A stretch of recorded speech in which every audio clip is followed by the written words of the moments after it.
السلام عليكم. عاملين ايه؟ في حاجة حسيتها الأيام دي، مش عارفة في حد ممكن يتفق معايا ولا لأ. سبحان الله، المرة دي في الحرب على غزة حاسة في حاجة مختلفة. يعني غزة حصل فيها أثناء الحصار عشرات الحروب، ولكن المرة دي سبحان الله في حاجة مختلفة. في تضامن واسع جدا جدا على مستوى الأشخاص. وعي الناس المرة دي مختلف. حتى الناس اللي اتأخرت شوية عن إن هي تتكلم عن القضية، طنشت شوية، لا فاقت وبدأت تتكلم. حتى المدارس والمؤسسات والمطاعم والشركات، الحاجات دي كلها والزخم ده كله ما كناش بنشوفه في أي مرة فاتت. حتى المدارس، كان في مدارس معينة ما بتتكلمش عن المواضيع دي خالص.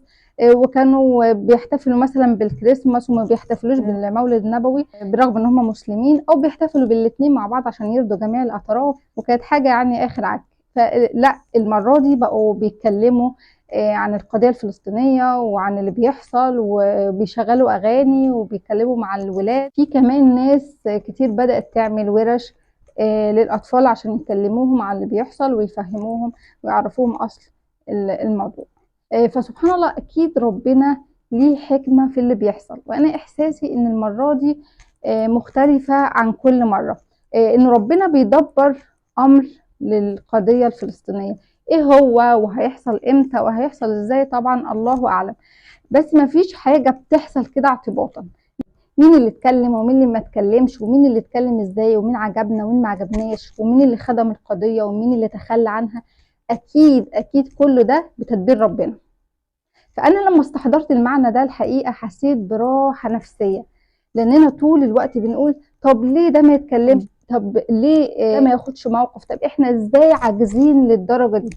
طول الوقت احنا بنفكر بالطريقة دي وبنكلم نفسنا وبنكلم بعضنا بالطريقة دي. فالحقيقة انا ارتحت نفسيا لما استحضرت المعنى ده، وحسيت ان ربنا بيدبر كل شيء، وإن كل حاجة بتحصل وكل تفصيلة صغيرة بتحصل هي بتحصل بترتيب ربنا. واكيد الكلام ده هنعرفه، او الحكمة من ده هندركها وهنعرفها، بس مش دلوقتي. وعلى فكرة مش لازم حاجة كبيرة تحصل او مشكلة او معجزة تحصل بعد الظلم ده، لان اصحاب الاخدود اترموا في النار وهم احياء، ودي كانت حاجة في منتهى الصعوبة وقتها.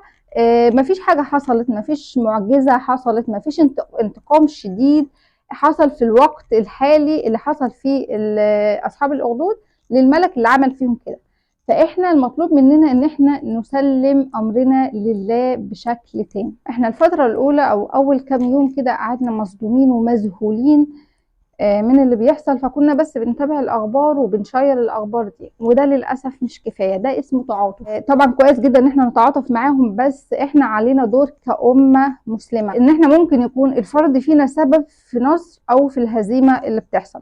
واجب الوقت ان احنا فعلا نتغير. ان الله لا يغير ما بقوم حتى يغيروا ما بانفسهم. مش هنغير سنن ربنا ولا قوانين ربنا في الكون. ربنا بيقول لنا مفيش اي تغيير هيحصل الا لو انتوا اتغيرتوا. طيب هل انا في ايدي ان انا اغير المسلمين كلهم، اغير الكون كله؟ لا، انا في ايدي ابدا بنفسي، وكل واحد في ايده يبدا بنفسه. فاحنا دلوقتي واجب الوقت ان احنا ناخد خطوات عمليه بجد. محتاجين كل واحد يقعد مع نفسه ويشوف هينصر اخواته بايه.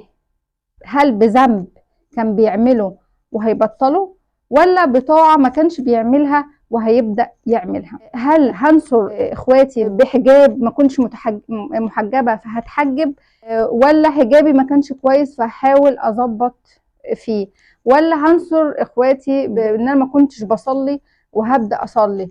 حاجات طبعا كتير ممكن نعملها، وكل واحد هو ادرى بنفسه يقدر يعمل ايه. فيلا نشجع بعض ونبدأ كل واحد يشوف هيعمل ايه، ويعمله بنية نصرة الأقصى وتحرير الأقصى. وبرضو أنا شايف إن الزخم اللي كان موجود على السوشيال ميديا في البداية بدأ يقل.